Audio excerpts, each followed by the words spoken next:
Selamat malam rekan-rekan dari Darmo Hill Bible Study dan juga siapapun saudara yang mengikuti materi pembinaan Religious Pluralism bagian yang kedua ini. Saudara, pada bagian pertama kita telah belajar tentang apa itu Religious Pluralism dan saya telah juga memulai menjabarkan tentang apa yang mereka percayai tentang Allah. Maka hari ini kita akan melanjutkan tentang beberapa doktrin-doktrin penting yang diajarkan oleh religious pluralism, dan kita juga nanti akan mengakhiri dengan beberapa kesimpulan penting. Nah, saudara, kita akan memulai pembahasan kita tentang bagaimana semangat pluralisme melihat Kristus dan keselamatan. Nah, ketika kita berbicara tentang poin ini, saudara, kita harus ingat pertama kali yang harus kita ingat adalah bahwa bagi kaum pluralis, kekristenan itu tidak dapat lagi dipusatkan kepada Kristus atau kristosentrik. Tetapi kekristenan yang benar menurut mereka harus berpusat kepada teosentris, berpusat kepada Allah. Karena Allah adalah milik semua agama secara umum, sedangkan Kristus itu hanya milik daripada iman Kristen. Nah, saudara, inilah yang menjadi poin penting yang harus kita ketahui ketika mereka berbicara tentang Kristus. Justru bagi kaum pluralis, Kristus itu adalah sumber masalah. Kristus adalah sumber daripada problem di dalam kita berelasi dengan agama lain. John Hick misalnya, saudara, mengatakan bahwa Kristus itu telah lama meracuni relasi antara kekristenan dengan Yahudi dan kekristenan dengan umat Muslim, ya. Sebagaimana di dalam sejarah juga telah mempengaruhi relasi di negara-negara India, Far East Africa dan sebagainya. Ya, ini adalah kalimat daripada John Hick. Jadi saudara, ini sesuatu realita yang sangat menyedihkan sekali. Bagi kaum pluralis, Kristus itu bukan lagi sesuatu hal yang penting, tetapi justru dianggap sebagai racun yang menghalangi kekristenan berelasi dengan iman kepercayaan lain. Hal yang sama, saudara, juga dikatakan oleh Harold Coward, ya, di dalam bukunya Pluralisme. Dia mengatakan masalah atau sumber daripada teologi itu, problem teologi itu berakar pada doktrin-doktrin kristologi yang dirumuskan di Nisea dan Kalsedon, yang membuat agama Kristen menjadi semua agama dunia yang eksklusif, ya. Nah, ini terjadi, saudara, karena gereja dianggap meyakini dirinya sebagai satu-satunya masyarakat yang sempurna dan tidak melihat ada kebutuhan mendengarkan suara-suara dari agama lain, dari dunia yang lebih luas dan sebagainya. Jadi baik John Hick, Harold Coward juga berpendapat hal yang sama. Kristus itu justru adalah penghalang, pengganggu di dalam relasi kita dengan umat yang lain. Nah, di dalam bukunya Kevin Van Hooser, dia juga mengutip dua pemikir, yaitu Edmund Perry dan Ross Reed, ya, yang mengatakan bahwa klaim kekristenan bahwa Yesus adalah satu-satunya jalan dan kebenaran itu berkontradiksi dengan pandangan kekristenan yang berpusatkan kepada Allah, bahwa hanya Allah yang bersifat absolut. Ya, jadi saudara, ini satu statement-statement yang mendiskreditkan, yang merendahkan bahwa Kristus itu bukan satu-satunya jalan, bukan satu-satunya kebenaran, karena itu menjadi penghalang di dalam kita berhubungan dengan iman kepercayaan lain. Nah, Paul Nitter juga mengatakan kalimat yang sama. Kalau orang Kristen, gereja beranggapan bahwa Yesus adalah satu-satunya anak Allah dan satu-satunya juru selamat, sangat diragukan, dan kalimat ini atau pemikiran ini dianggap terlalu berani, ya. Ini kalimat-kalimat yang muncul dari beberapa teolog-teolog kaum pluralis. Lalu saudara, bagaimana kita bisa mempercayai Yesus sebagai jalan keselamatan, sebagai kebenaran? Seorang pluralis lain yang bernama Miroslav Volf mengatakan, saudara, Yesus Kristus adalah jalan, kebenaran, dan hidup. Sebagai umat Kristiani kita harus meyakini hal ini sebagai kebenaran. Namun, kita tidak bisa meyakininya sebagai pengetahuan yang absolut. Kita tidak dapat meyakininya sebagai kebenaran abadi. Sikap seperti ini menghindarkan kita dari rasa sombong dan menindas. Nah, ini saudara kalimat yang lain daripada kaum pluralis tentang Kristus, ya. Jadi bagi kaum pluralis, Kristus itu adalah sesuatu yang sangat bisa mengganggu relasi. Kristus adalah sumber masalah bagi kaum pluralis. Yang kedua, saudara, kaum pluralis juga mengatakan, ya ini poin B, Yesus bukan satu-satunya wahyu Allah kepada manusia. Jadi bukan sekedar Yesus itu sumber masalah, tapi Yesus juga bukan satu-satunya wahyu Allah kepada manusia. Dengan kata lain, saudara, Allah itu bisa memberikan, menyatakan dirinya di dalam wujud yang lain selain Yesus Kristus. Nah, Karl Barton, ya, seorang Lutheran, dia di dalam bukunya yang dikutip oleh Donald Carson mengatakan, ketika Raimundo Panikkar ini seorang pluralis, ketika Raimundo Panikkar menuliskan bahwa Kristus itu memiliki banyak nama, dia bisa berarti nama wujud Rama, Krishna, Iswara, Pusura, Tagata, dan sebagainya, Karl Barton mengatakan kita harus sungguh-sungguh melawannya. Ya, jadi Karl Barton ini tidak setuju dengan pandangan pluralis. Sedangkan Raimundo Panikkar ini seorang India pluralis yang mengatakan bahwa Kristus itu sebenarnya bisa berganti-ganti wujud, dia hadir di dalam agama lain sebagai Rama, sebagai Krishna, dan sebagainya. Ya, ini satu kalimat yang menunjukkan bagi kaum pluralis, Yesus bukan satu-satunya wahyu Allah kepada manusia. Nah, saudara, poin ketiga, kaum pluralis juga mengatakan Yesus bukan satu-satunya jalan keselamatan bagi manusia yang berdosa. Ya, ini muncul kembali di dalam pemikirannya Raimundo Panikkar. Nah, kali ini dikutip oleh Gavin da Costa. Ya, Gavin da Costa mengatakan Raimundo Panikkar menolak bahwa logos itu hanya khusus berbicara atau khusus logos itu artinya Yesus Kristus. Karena ini akan menjadikan inkarnasi itu sebagai subjek yang memberhalakan Kristus, ya. Inilah bahaya daripada eksklusivisme. Yang kedua, Raimundo Panikkar juga menolak bahwa keselamatan itu datang dari Yesus yang bersifat historis.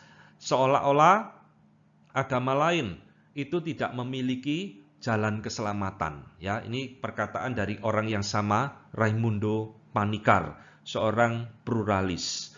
Nah, saudara sekalian, kalau kita melihat fenomena-fenomena seperti ini sesuatu yang sangat mengerikan sekali, bahwa kristologi daripada kaum pluralis ini sesuatu yang sangat menyimpang daripada firman Tuhan.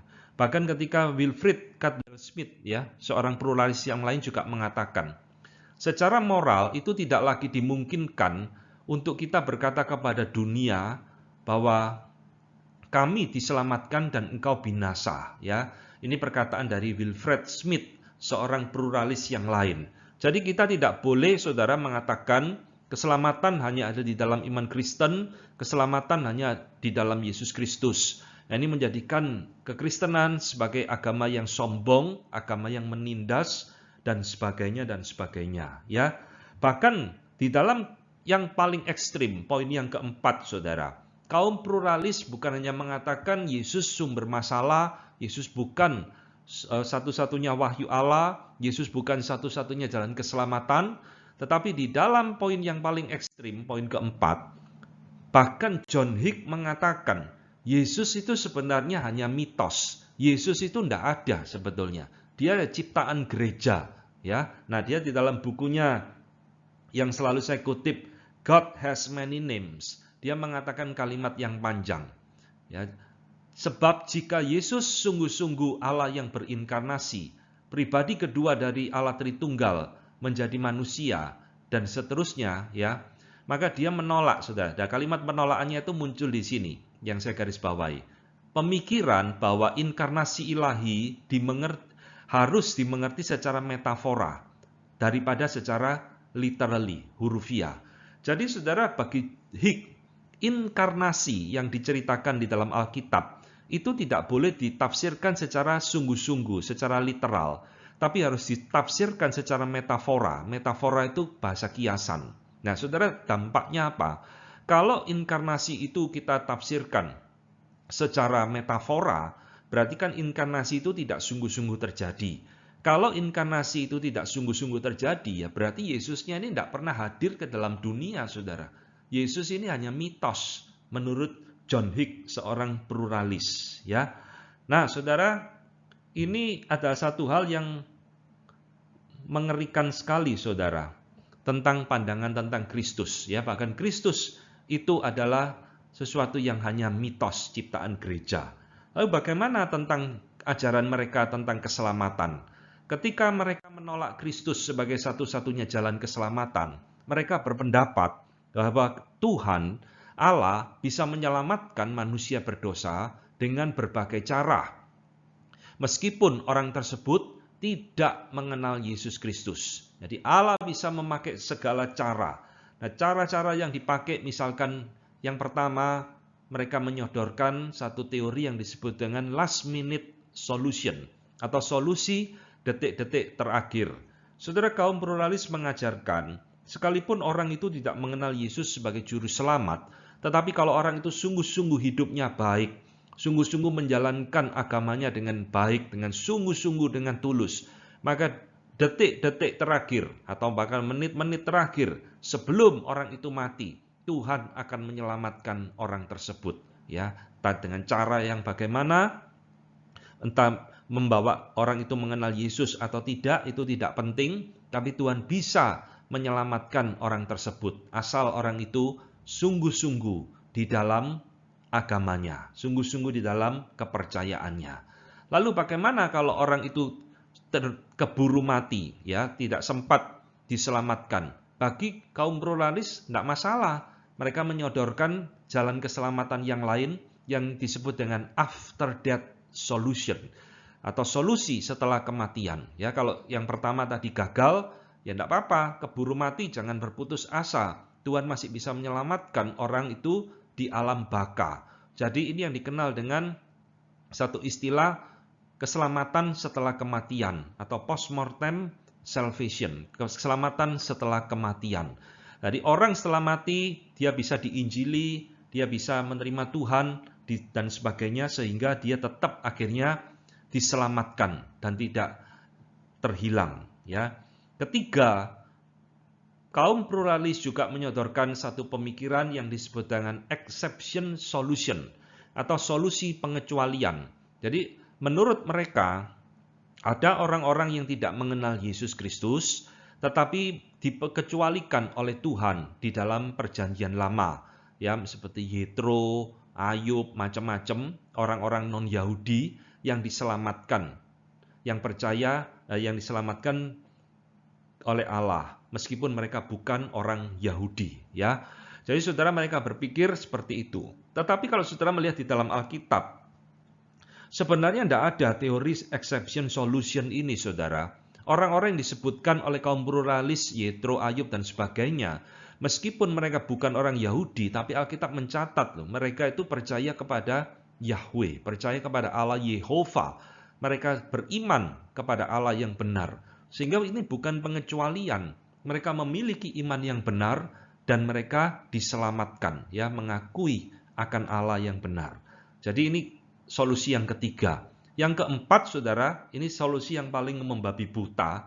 Kaum pluralis mengatakan yang disebut dengan universal solution, atau solusi universalisme, yaitu semua orang pada akhirnya akan diselamatkan. Meskipun tidak mengenal Yesus, mereka diselamatkan. Jadi Yesus tidak penting, saudara, bagi kaum pluralis. Yesus bukan satu jalan keselamatan yang mutlak. Ya, kalau mengenal Yesus, ya syukur-syukur, baik. Tidak kenal, ya tidak apa-apa. Tuhan akan selamatkan semuanya. Universalism solution. Entah di dalam agama mereka masing-masing, atau dengan Tuhan memakai cara yang lain. Ya. Nah, saudara, inilah secara singkat, ya, doktrin pluralisme tentang Kristus dan keselamatan. Nah, sekarang saya akan memberikan satu tanggapan singkat terhadap poin ini, saudara. Apa yang kita bisa tanggapi tentang pandangan mereka tentang Kristus? Yang pertama, saudara, Alkitab mengatakan kepada kita dengan jelas, ya, saudara tidak usah sekolah Alkitab, saudara tidak usah jadi teolog kelas dunia, Saudara pasti tahu tanggapan-tanggapan yang akan saya berikan ini. Yang pertama, bahwa Kristus itu adalah satu-satunya wahyu Allah bagi manusia. Ya, Allah tidak memakai jalan yang lain, saudara. Allah tidak memakai wujud yang lain, pribadi yang lain untuk menyatakan dirinya.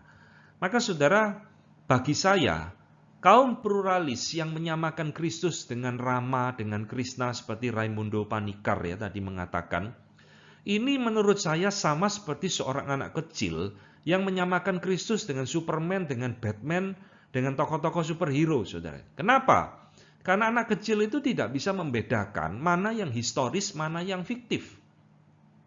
Saudara, anak kecil yang sering dibawa ke gereja, dia mendengar cerita tentang Tuhan Yesus, ya, yang menyembuhkan orang sakit, membangkitkan orang mati, mengusir setan, cerita-cerita yang bersifat mujizat, itu nancep di dalam pikirannya dia.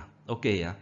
Tapi pada saat yang sama, anak kecil ini sering melihat film-film superhero, saudara, Spider-Man, Avenger, macam-macam.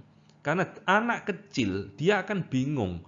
Maka seringkali kita mendengar pertanyaan yang lugu dari anak-anak. Ya, hebat mana Tuhan Yesus dengan Superman? Hebat mana Tuhan Yesus dengan Spider-Man? Saudara, kenapa? Karena dia tidak bisa membedakan, saudara. Mana yang historis, mana yang fiktif. Poinnya di situ. Nah, inilah yang konyol di dalam pemikiran kaum pluralis, saudara. Mengapa? Sebab tokoh-tokoh yang disebutkan oleh Raimundo Panikkar di dalam cerita kitab Mahabharata dan Ramayana, ini sampai hari ini tetap menjadi satu perdebatan yang tidak pernah kunjung selesai. Apakah tokoh-tokoh ini adalah tokoh-tokoh historis atau fiktif? Ada yang ngomong ini historis, ada banyak juga yang mengatakan ini hanya cerita epik, cerita fiktif. Saudara, saya menemukan satu link ya, satu website. Ini saya tuliskan, saya kopikan di sini. Saudara bisa baca sendiri, ini cukup panjang, tidak saya kutipkan. Jadi judulnya, apakah epic Indian Ramayana dan Mahabharata itu sungguh-sungguh terjadi atau sekedar fiction? Nah, saudara silakan baca. Ini yang nulis sendiri juga adalah orang India, peneliti, dan saudara akan menemukan banyak perdebatan, sampai sekarang tidak ada kejelasan. Tetapi saya bisa memastikan, saudara, Kristus itu adalah tokoh historis. Yesus Kristus itu bukan fiktif. Yesus Kristus adalah tokoh historis. Berarti dia betul-betul real pernah ada di dalam dunia ini. Mengapa saya mengatakan seperti ini? Sebab nama Yesus Kristus itu bukan muncul hanya di dalam Alkitab, saudara. Dia dicatat namanya muncul di dalam kitab-kitab sejarawan orang Romawi. Khususnya di dalam kitabnya Josephus. Josephus berulang kali menyebut nama Yesus di dalam kitabnya. Dan Josephus bukan orang Kristen. Dia seorang Yahudi, sejarawan yang bukunya justru banyak menceritakan sejarah Roma dan Yahudi. Juga muncul di dalam kitab Pliny, ya, seorang sejarawan Romawi dan sebagainya. Jadi ini membuktikan, saudara, Yesus di dalam Alkitab itu bukan tokoh fiktif, bukan karangan manusia. Dia adalah pribadi yang bersifat historis. Nah, bagaimana, saudara, Yesus bisa disandingkan dengan tokoh-tokoh fiktif yang tidak jelas? Sama seperti Yesus, saudara, sandingkan dengan Superman, Batman, ini jadi sesuatu yang aneh. Ya. Karena Yesus mengatakan, di dalam Yohanes 1 ayat 18, tidak seorang pun pernah melihat Allah, tetapi anak tunggal Allah yang ada di pangkuan Bapa, dialah yang menyatakannya. Nah, ini kalimat yang saya kutip, ayat yang saya kutip menunjukkan Yesus adalah satu-satunya wahyu Allah kepada manusia. Tidak ada orang pernah melihat Allah, hanya anak itu yang menyatakan kehadiran Allah di dalam dirinya. Yohanes 14 ayat 9. Kata Yesus kepadanya, telah sekian lama aku bersama-sama kamu, Filipus, namun kau tidak mengenal aku. Barang siapa telah melihat aku, ia telah melihat Bapa. Dan bagaimana engkau berkata, tunjukkanlah Bapa itu kepada kami. Ya, ayat ini juga sama menunjukkan akan fungsi Kristus, kehadirannya sebagai wahyu Allah kepada dunia, kepada orang berdosa. Dan tentunya, saudara, banyak ayat-ayat lain ya yang menunjukkan bahwa Kristus adalah satu-satunya wahyu Allah kepada manusia. Jadi saya ingin mengingatkan sekali lagi, Kristus Allah tidak mewahyukan dirinya di dalam pribadi yang lain selain daripada Yesus Kristus. Nah, sekarang poin yang ke B, saudara. Kristus adalah satu-satunya jalan keselamatan. Ya, ini masih tanggapan saya. Tadi yang A adalah Kristus satu-satunya wahyu Allah. Alkitab juga mengatakan Kristus adalah satu-satunya jalan keselamatan. Saudara, Yohanes 14 ayat 6 juga sudah jelas ya. Kalau tidak seorang pun datang kepada Bapa kalau tidak melalui aku. Berarti dia adalah satu-satunya jalan keselamatan.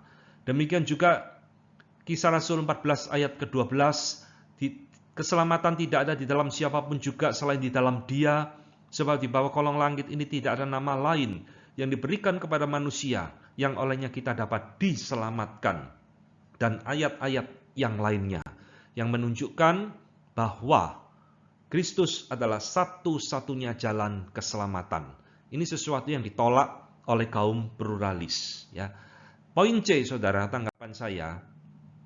Kalau Allah itu menyediakan jalan keselamatan yang lain, ya, di dalam banyak agama, di dalam banyak tokoh dan sebagainya, maka pertanyaannya mengapa Allah harus repot-repot mengutus Yesus mati di atas kayu salib, saudara? Untuk apa, saudara? Kalau banyak jalan menuju keselamatan, untuk apa Allah harus mengorbankan Yesus mati di atas kayu salib? Nah, ini menjadikan kematian Kristus kematian yang sangat sia-sia sekali, yang konyol, saudara. Kenapa? Karena sebaliknya di dalam Ibrani 9 ayat 22 dikatakan, tanpa penumpahan darah tidak mungkin ada pengampunan dosa. Jadi kematian Kristus itu bukan salah satu cara keselamatan, tapi ada satu-satunya jalan keselamatan. Ya, tidak ada jalan yang lain. Poin kedua, tanggapan saya, perintah amanat agung agar kita pergi memberitakan Injil itu menunjukkan tidak ada jalan keselamatan yang lain, saudara. Allah ingin manusia mengenal Yesus sebagai satu-satunya jalan keselamatan.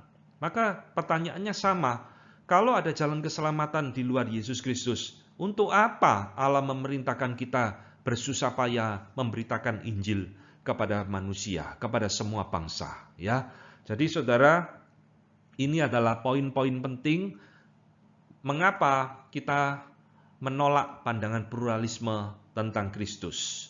Yang ke E, saudara, tanggapan saya, jika kaum pluralis Kristen sendiri tidak yakin bahwa Yesus adalah satu-satunya jalan keselamatan, ya, mengapa mereka sendiri masih beriman dalam tanda petik kepada Kristus? Kalau menurut mereka sendiri, Kristus bukan satu-satunya jalan keselamatan. Ya, ini kan aneh, ya, karena mereka berkata tadi di depan Kristus dianggap sumber masalah, sebagai penghalang, bahkan Kristus dikatakan sebagai racun yang meracuni relasi iman Kristen dengan agama lain. Loh, kalau mereka sendiri menolak Yesus sebagai juru selamat, kenapa kok mereka sendiri masih mengaku diri orang Kristen? Masih sendiri mengaku beriman kepada Kristus. Dan ini kan konyol ya, saudara ya. Dan poin yang terakhir, poin F, tanggapan saya. Jika ada keselamatan dengan cara yang lain, justru, saudara, ini mungkin kita tidak sadari. Ini justru menunjukkan Allah itu tidak konsisten. Allah itu jadi Allah yang pelin-pelan, saudara. Memberikan banyak jalan keselamatan yang bertentangan satu dengan yang lain. Misal, satu mengajarkan keselamatan pakai cara penebusan.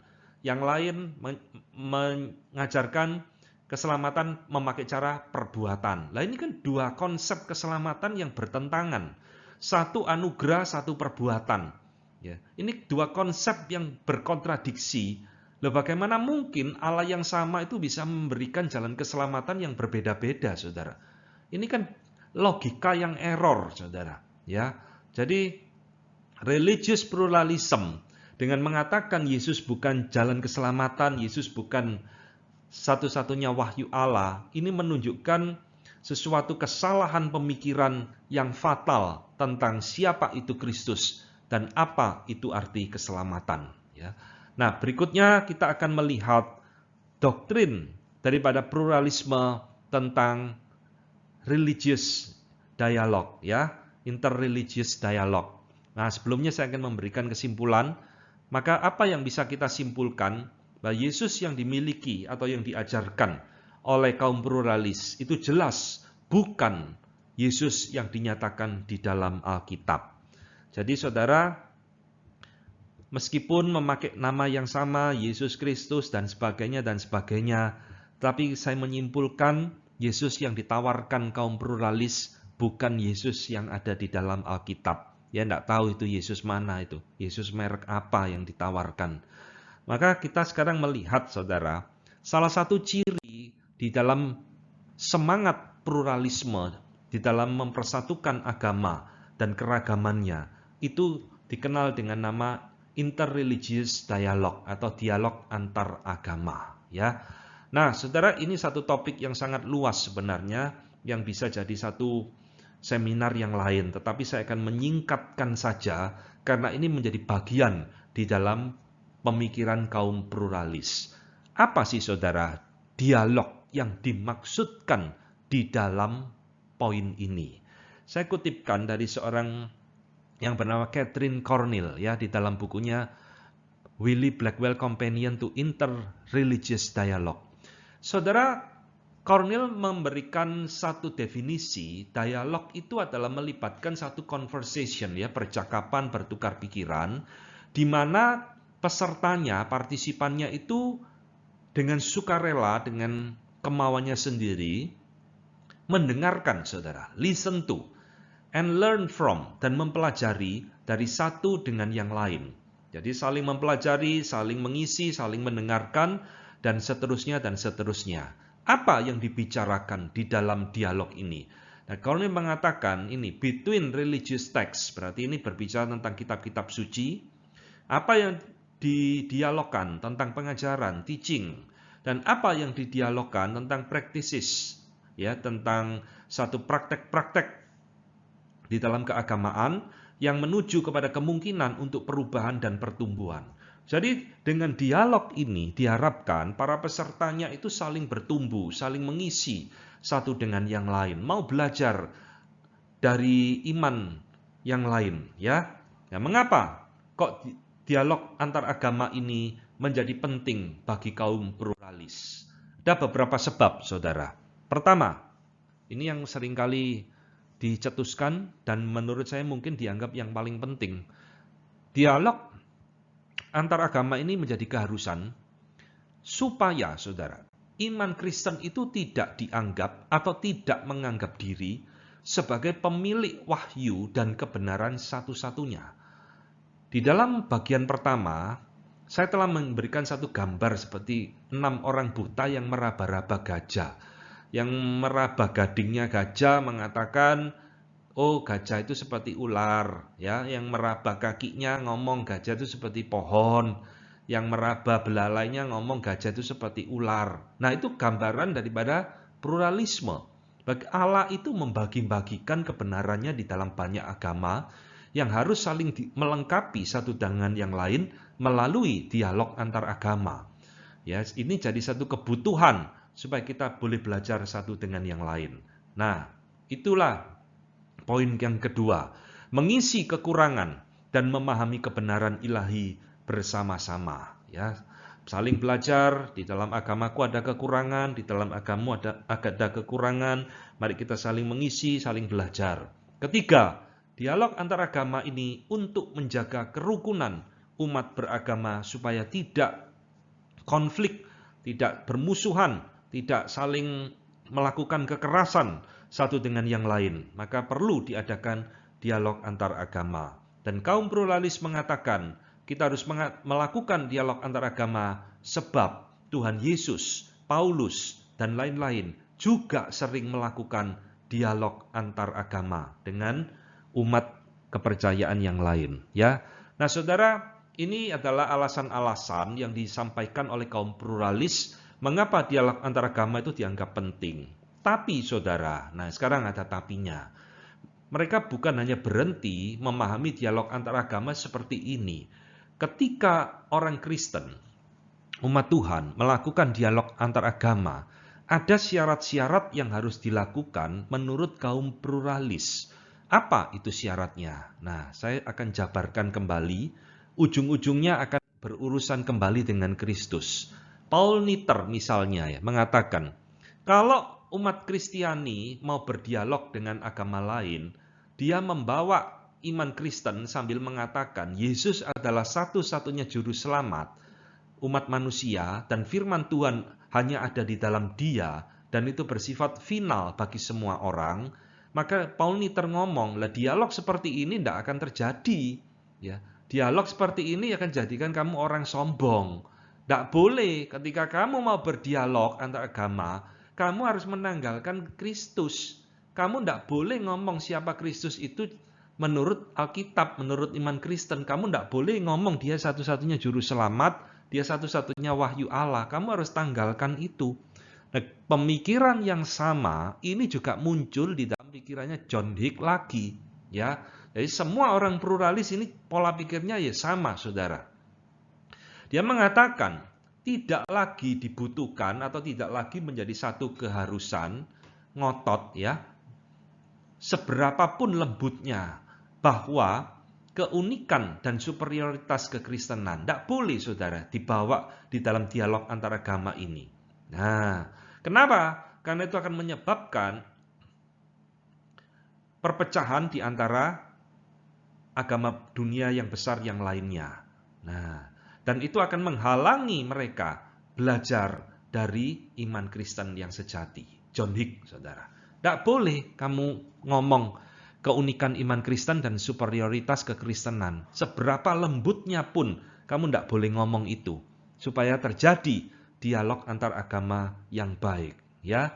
Nah, saudara sekalian, kutipan-kutipan, pemikiran-pemikiran seperti ini tentang dialog antar agama itu banyak sekali. Tapi hakikatnya ya mirip-mirip seperti ini, saudara. Kristus itu harus ditanggalkan.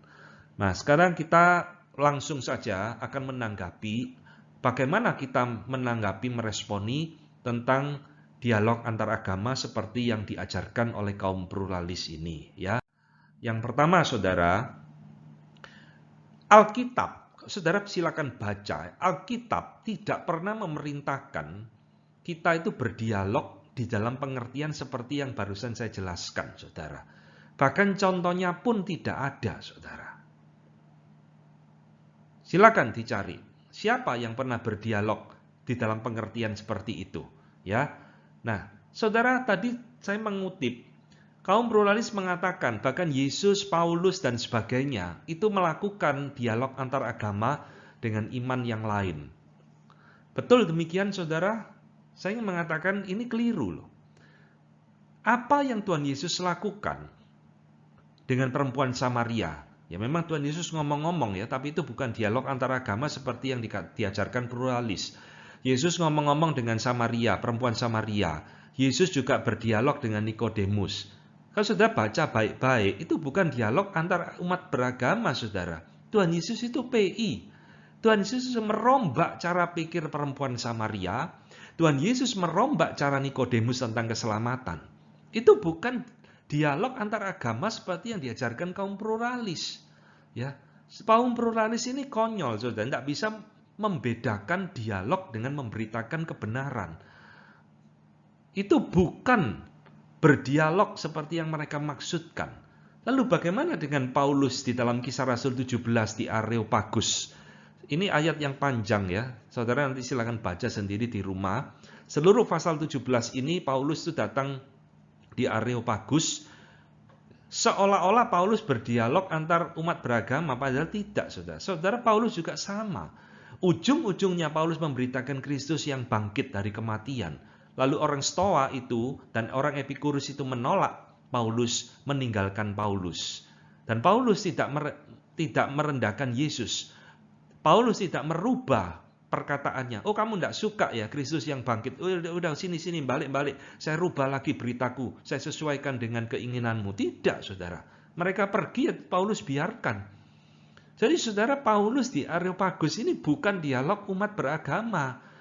Paulus ini memberitakan Kristus yang mati dan bangkit kepada orang-orang Yunani di dalam zaman itu. Jadi keliru sekali, saudara. Kaum pluralis ini mencomot-comot ayat lalu mengatakan Yesus, Paulus, dan rasul-rasul lain melakukan dialog antar umat beragama seperti yang mereka maksudkan. Ya, nah, saya mengutipkan satu perkataan dari Donald Carson. Ya, Donald Carson mengatakan, ini konteksnya tentang dia mengkomentari Kisah Rasul 17.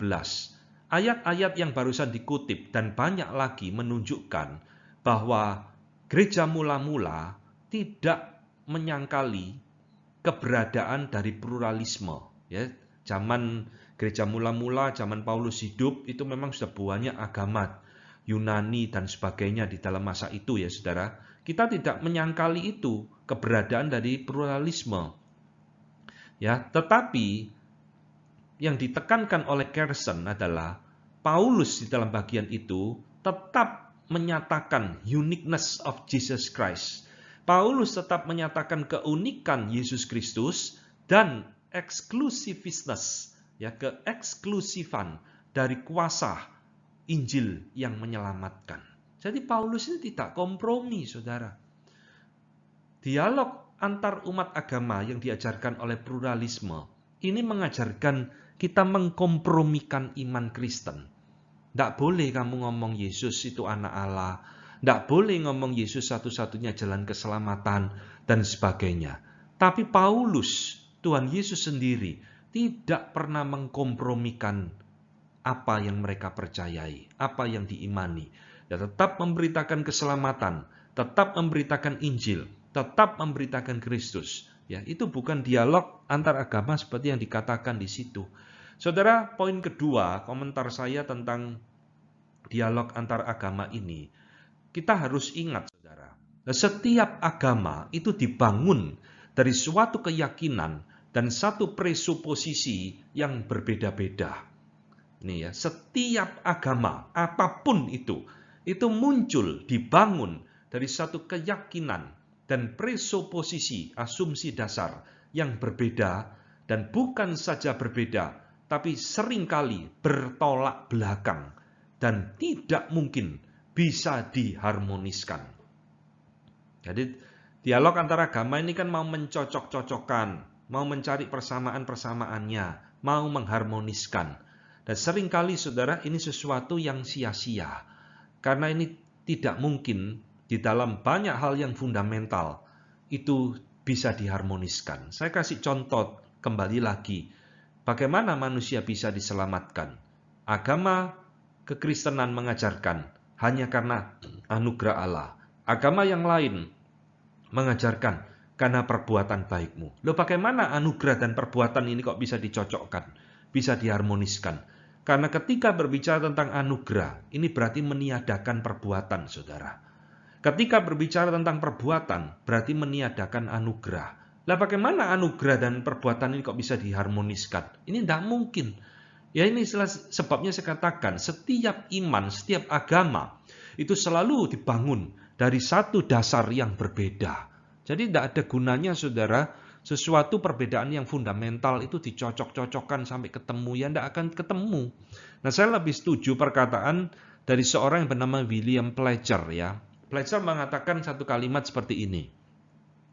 Jadi di dalam kebertetanggaan agama-agama, langkah pertama menjadi tetangga yang baik adalah jangan membongkar pagarmu dan membangun kebersamaan agama, tetapi berusaha untuk menjadi siapa kita sebenarnya, agar tetangga kita mengenal siapa kita saat berbincang-bincang dari seberang pagar rumah kita. Nah, ini satu bahasa ilustrasi yang menurut saya baik. Ya, kekristenan ada keunikannya. Tidak perlu dibongkar, saudara. Tidak perlu dihancurkan supaya kita diterima oleh orang lain. Loh, buat apa? Tuhan Yesus tidak melakukan itu, Paulus tidak melakukan itu. We are who we are. Ya, kita ada siapa kita, gitu loh. Tidak perlu kita itu merubah jati diri kita, merubah iman kita hanya supaya kita diterima oleh orang lain. Ya. Nah, saudara, saya mengatakan ini bukan berarti saya mengajak saudara membenci orang lain, ya tidak loh, saudara. Tapi saya tidak setuju dengan konsep dialog antar umat agama seperti yang diajarkan oleh kaum pluralis. Lalu bagaimana dengan masalah kerukunan umat beragama? Apakah ini penting? Penting sekali. Tapi saudara, kerukunan umat beragama ini di dalam satu masyarakat majemuk, ini bukan dicapai dengan dialog antar agama. Cukup menurut saya dengan toleransi beragama. Ya, toleransi beragama berarti kita tidak mengganggu ibadah orang lain, kita menghargai ibadah mereka, tidak merusak rumah ibadah mereka, tidak menghalang-halangi mereka beribadah, kita toleransi, tidak melakukan sesuatu hal-hal yang menyakiti mereka dan sebagainya. Kalau kita bisa melakukan itu, saudara, saya yakin semua umat beragama akan hidup di dalam kerukunan. Meskipun kita tidak usah memahami apa yang dipercayai oleh iman yang lain dan sebagainya. Ya, jadi saudara, ini adalah tanggapan saya tentang dialog antar umat beragama. Nah, poin berikutnya, saudara, yang terakhir adalah yang harus kita pelajari tentang religious pluralism adalah pandangan mereka tentang penghukuman kekal dan neraka. Ya, saudara-saudara, kaum pluralis yang pertama harus saudara tahu itu tidak percaya adanya penghukuman kekal dan keberadaan neraka. Jadi tidak mungkin Allah yang kasih itu menghukum manusia di dalam neraka. Apalagi menghukumnya kekal. Kekal itu berarti selama-lamanya, sudah tidak pernah berhenti sampai selama-lamanya. Nah, ini konsep yang tidak masuk akal bagi kaum pluralis, saudara. Sebab menurut mereka suatu ketidakadilan, ya, dosa, kesalahan selama hidup yang dilakukan selama puluhan tahun ini harus dibayar dengan hukuman tanpa batas akhir. Ini tidak masuk akal. Terus orang hidup 70 tahun, oke lah, kalau berdosanya 50 tahun, sejak umur 20 tahun hidupnya mursal, 50 tahun berdosa. Loh, kok dihukum sampai kekal selama-lamanya? Lah ini kan Allah kan tidak adil. Ya. Nah, saudara, itulah sebabnya di dalam banyak pemikiran dan tulisan kaum pluralis, mereka menolak keberadaan neraka dan penghukuman kekal. Nah, Clark Pinnock, saudara. Clark Pinnock di dalam tulisannya yang dikutip oleh Carson, dia mengatakan satu kalimat yang sangat berani, luar biasa, ya. Dia mengatakan, saudara, izinkan saya berkata dengan terus terang bahwa saya mempertimbangkan konsep tentang neraka sebagai penghukuman tanpa akhir di dalam tubuh dan pikiran adalah sesuatu doktrin yang terlalu berani, ya, doktrin yang mengagetkan, outrageous doctrine, sesuatu yang sangat mengagetkan dan sesuatu moral enormity, kejahatan moral secara teologi dan secara moral, itu satu kejahatan, suatu doktrin yang buruk dari tradisi yang harus kita rubah, kata Clark Pinnock, ya. Bagaimana mungkin Kristen memproyeksikan sebuah pribadi ilahi, ya, sebuah Allah atau Allah yang kejam, di mana melibatkan satu penghukuman yang kekal terhadap ciptaannya, seberapapun berdosanya mereka, ya. Jadi bagaimana orang Kristen bisa membayangkan kok ada Allah yang demikian kejam gitu loh, yang menghukum sampai kekal ciptaannya sendiri, seberapapun jahatnya mereka. Nah, ini saudara kalimat yang saya garis bawahi. Pasti Allah yang melakukan hal-hal seperti ini, maksudnya menghukum di dalam kekekalan, itu lebih mirip iblis, lebih mirip setan daripada mirip Allah. Ini kalimat muncul dari seorang Clark Pinnock yang mengklaim diri sebagai seorang hamba Tuhan, pendeta. Ya, jadi sudah lihat, dia menolak adanya neraka dan penghukuman kekal. Tidak mungkin Allah menghukum manusia seperti ini. Ini Allah lebih mirip iblis daripada mirip Allah. Ini kalimat apa, saudara? Ya. Maka poin kedua, saudara, kalau mereka menolak adanya penghukuman kekal dan neraka, kaum pluralis di dalam banyak pemikirannya justru berpegang kepada doktrin yang disebut dengan annihilation, yaitu apa? Jiwa manusia itu tidak dihukum oleh Allah, tetapi akan dihancurkan oleh Allah. Dari kata annihilate, hancur. Jadi, kalaupun mereka menerima istilah neraka, mereka mentafsirkan neraka ini lebih cocok dipahami sebagai tempat penghancuran roh atau jiwa daripada tempat penghukuman kekal. Ya, jadi orang-orang pluralis mengatakan tidak ada penghukuman kekal. Kalaupun Allah harus menghukum, tidak ada penghukuman, tapi jiwanya itu akan dihancurkan, dilenyapkan, sehingga tidak ada namanya neraka, tidak mungkin dihukum kekal. Ya, jadi saudara, pluralisme ini menurut saya agak pelin-pelan ya. Di satu pihak mengatakan semua agama menyelamatkan, tapi ketika diajak diskusi tentang neraka, mereka menyangkali neraka dan mereka mengeluarkan teori baru namanya roh manusia dihancurkan. Loh, kalau dihancurkan kan berarti tidak diselamatkan, saudara. Ini satu teori yang sendiri berkontradiksi. Jadi agama itu menyelamatkan atau tidak? Ya. Nah, saya akan memberikan tanggapan. Pertama, saudara. Alkitab dengan jelas menggambarkan ya bahwa neraka sebagai tempat penghukuman kekal itu tempat yang nyata. Dan itu bersifat kekal. Jadi bukan sementara. Misal Tuhan Yesus ngomong, maka jika matamu yang kanan menyesatkan engkau, cungkilah dan buanglah itu, karena lebih baik bagimu jika satu dari anggota tubuhmu binasa, daripada tubuhmu dengan utuh dicampakkan ke dalam neraka. Ya, Tuhan Yesus adalah pribadi yang paling banyak mengajarkan tentang keberadaan neraka. Ini salah satu yang saya kutip. Yang lain, saudara. Di dalam Matius 25, Tuhan Yesus ngomong, dan mereka ini akan masuk ke dalam tempat siksaan yang kekal, tetapi orang benar ke dalam hidup yang kekal. Siksaan yang kekal. Jadi bagaimana orang dihukum di dalam neraka itu ada satu tempat yang bersifat kekal.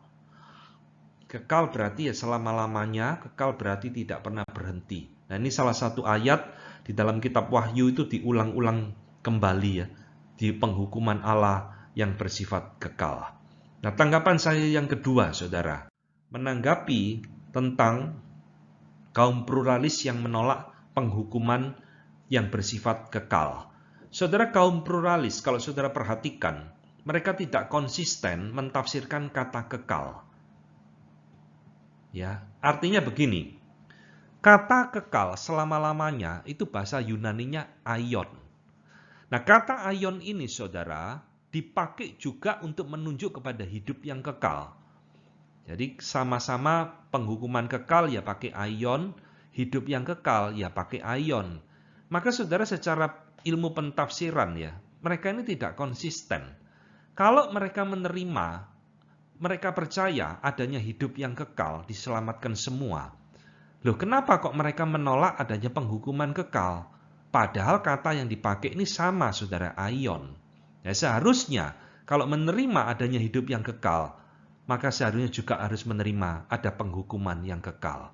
Karena keduanya memakai kata yang sama, yaitu aion. Ya, nah saya harap saudara mengerti logika berpikir saya ini. Kaum pluralis tidak konsisten. Nah, tanggapan saya yang ketiga, saudara, tentang annihilation tadi, penghancuran roh. Betulkah roh manusia atau jiwa manusia akan dihancurkan oleh Allah lalu hilang lenyap terus tidak dihukum begitu, musnah?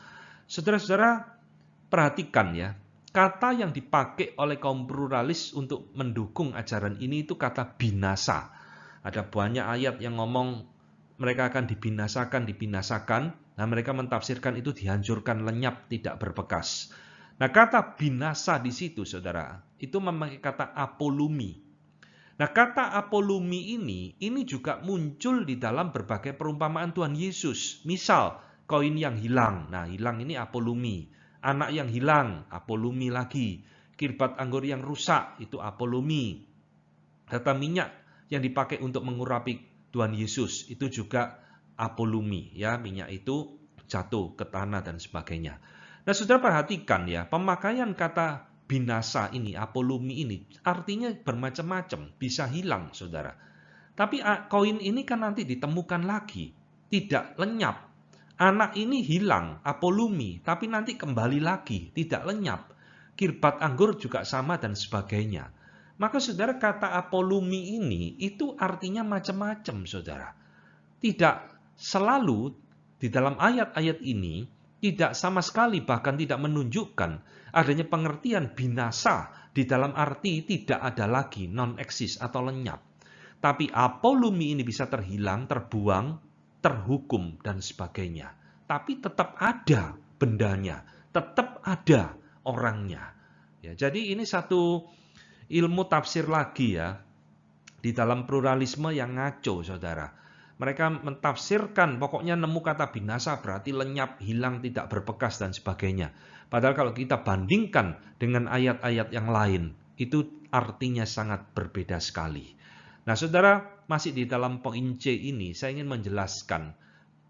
Kaum pluralis mengatakan, roh manusia akan lenyap, habis, dibakar oleh api neraka. Ya. Nah, kaum pluralis di dalam poin ini keliru lagi, saudara, memahami kata api. Ya, sebab pengertian kata api yang dipakai oleh Tuhan Yesus dan sebagainya ketika menjelaskan tentang penghukuman kekal, tentang neraka, api di situ itu tidak bisa ditafsirkan secara hurufiah, saudara. Ya. Kenapa? Karena tidak mungkin api yang hurufiah ini itu bisa membakar roh. Lah, roh ini kan bukan materi, saudara. Roh ini sesuatu yang imaterial. Bagaimana kok bisa dibakar pakai api yang ada di dapur kita itu? Tidak bisa. Maka ketika saudara membaca perkataan-perkataan pengajaran Tuhan Yesus tentang penghukuman kekal, api neraka dan sebagainya, jangan sekali-kali ditafsirkan secara literal. Itu bahasa metafora, bahasa kiasan. Ya. Nah, ini kesalahan daripada kaum pluralis yang mentafsirkan api itu secara literal. Jadi Donald Carson mengingatkan kita kembali. Hampir semua pentafsir ya, atau kebanyakan para pentafsir mengenali bahwa ada sesuatu hal yang substansi bersifat metafora di dalam penggambaran Alkitab tentang neraka. Nah, ini saudara. Tapi itu bukan berarti neraka itu sendiri adalah metafora. Nerakanya itu ada, sungguh-sungguh ada. Tapi gambaran tentang penghukumannya itu bersifat metafora, bersifat bahasa kiasan. Termasuk adalah api ini. Nah, sekali lagi saya harap saudara juga memahami alur logika saya ya tentang kesalahan kaum pluralis memahami tentang penghukuman yang kekal ini. Nah, saudara, saya akan mengakhiri materi kita dengan memberikan beberapa kesimpulan. Pertama, saudara, apa yang kita bisa simpulkan setelah kita mempelajari bagian pertama hingga bagian kedua ini di dalam berbagai hal tentang pluralisme. Pertama, saudara, jelas gerakan pluralisme ini adalah gerakan yang sangat melecehkan otoritas Alkitab. Ya. Apa yang sudah jelas di dalam Alkitab ditolak, saudara. Yesus satu-satunya jalan keselamatan, Yesus satu-satunya wahyu Allah, tidak ada jalan keselamatan di luar Kristus, konsep tentang Allah, dan sebagainya. Semua itu ditolak, ditafsirkan menurut kemauan mereka. Sehingga bagi saya, mereka sangat merendahkan otoritas Alkitab. Padahal saudara, di dalam pandangan kaum Injili dan orang-orang Reform, Alkitab sangat dijunjung tinggi. Donald Carson mengatakan, jika kata-kata di dalam Alkitab yang merupakan kata-kata Yeskiel atau Matius atau Paulus juga adalah kata-kata Allah, maka di dalam tempat inilah kita bukan hanya bertemu dengan Yeskiel dan Matius, tetapi kita juga bertemu dengan Allah itu sendiri. Ya, inilah sikap yang menjunjung tinggi tentang otoritas firman Allah. Ini yang benar, saudara.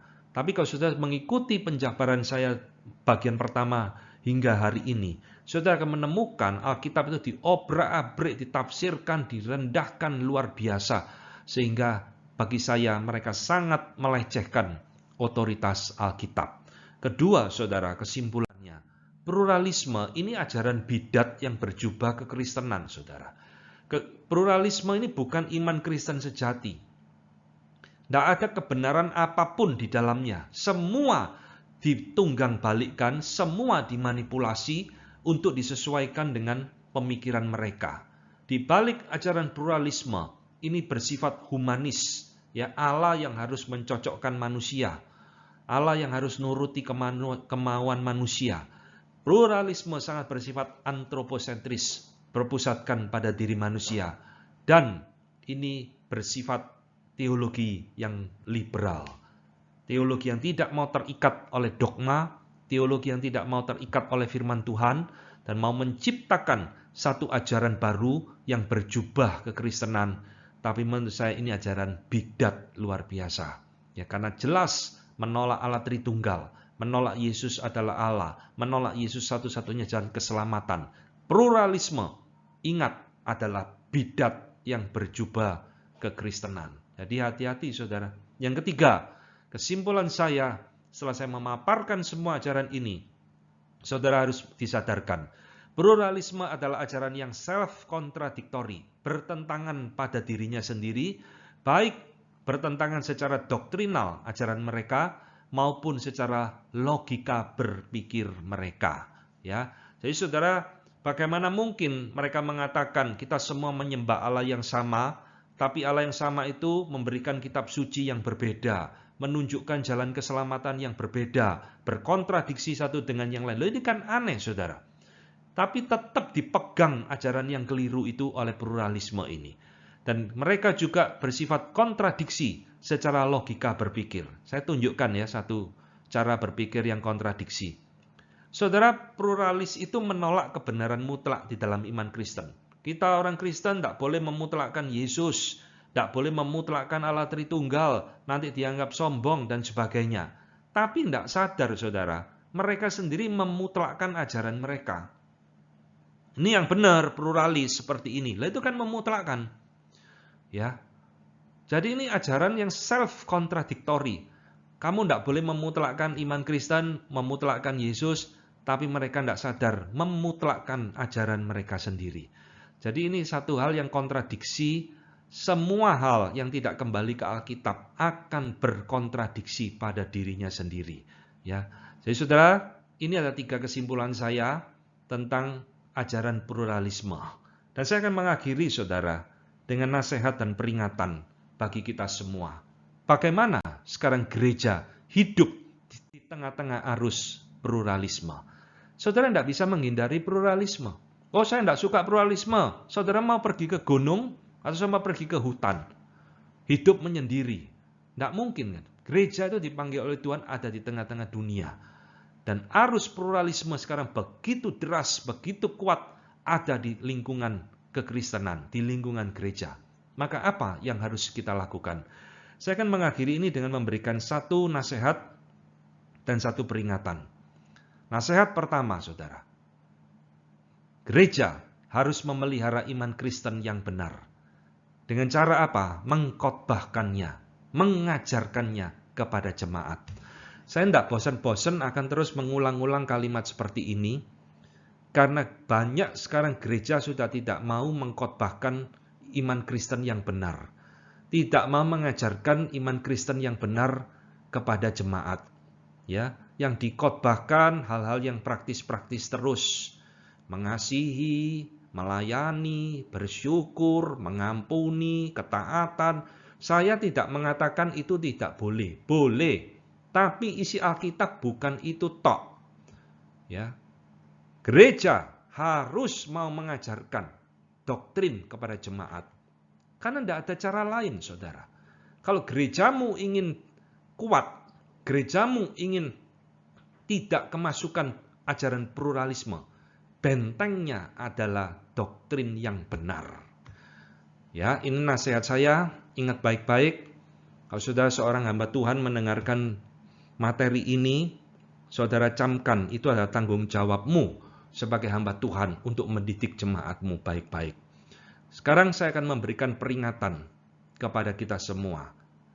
Gereja yang anti, yang tidak suka, yang alergi, yang membuang, yang meremehkan, yang meninggalkan doktrin yang benar. Saudara akan lihat, gereja seperti inilah yang sedang membuka pintu terhadap ajaran pluralisme. Saudara tidak sadar ya, tidak suka khotbah doktrin, tidak suka khotbah pengajaran. Saudara pikir baik-baik, tidak apa-apa. Saudara tidak sadar sedang membuka pintu terhadap ajaran pluralisme. Kenapa? Karena jemaat tidak mengerti lagi membedakan mana Allah yang benar, Allah Tritunggal atau Allah Dwi Tunggal, tidak peduli. Siapa itu Yesus, satu-satunya jalan keselamatan atau bukan, jemaatmu tidak ngerti, engkau tidak peduli. Maka begitu gampang gereja seperti ini akan menjadi gereja yang bersifat pluralis. Dan bahkan menjadi pluralis pun engkau tidak menyadari, karena tidak pernah dikhotbahkan di dalam gereja. Ya, jadi saudara ingat baik-baik ya. Kalau gerejamu sekarang lihat apa yang dikhotbahkan dari atas mimbar di gerejamu. Adakah doktrin masih dikhotbahkan? Adakah pengajaran masih dikhotbahkan? Kalau tidak, ini peringatan bagi saya kepada saudara. Hati-hati, gerejamu tinggal selangkah lagi mungkin menjadi gereja yang bersifat pluralisme. Tidak penting Yesus juru selamat atau tidak penting. Yang penting saya hidup baik-baik. Yang penting saya jadi orang baik. Saudara-saudara, saya akan mengakhiri seluruh rangkaian materi kita. Kembali saya akan mengutip sebuah ayat untuk mengingatkan kita semua. 1 Timotius 4 ayat ke-16. Awasilah dirimu sendiri dan awasilah ajaranmu. Bertekunlah dalam semuanya itu. Karena dengan berbuat demikian, engkau menyelamatkan dirimu dan semua orang yang mendengar engkau. Lihat ya, awasilah ajaranmu, bertekunlah dalam semuanya itu. Inilah caranya saudara. Benteng kita kuat, supaya gereja tidak menjadi gereja yang pluralis. Tidak ada cara lain. Awasi ajaranmu dan bertekunlah di dalamnya. Ini materi saya tentang religious pluralism. Saya sudah menyingkatkan apa yang menjadi poin-poin penting di dalam ajaran pluralisme. Dan saya berharap apa yang kita pelajari selama 2 sesi ini boleh menjadi berkat bagi kita semua.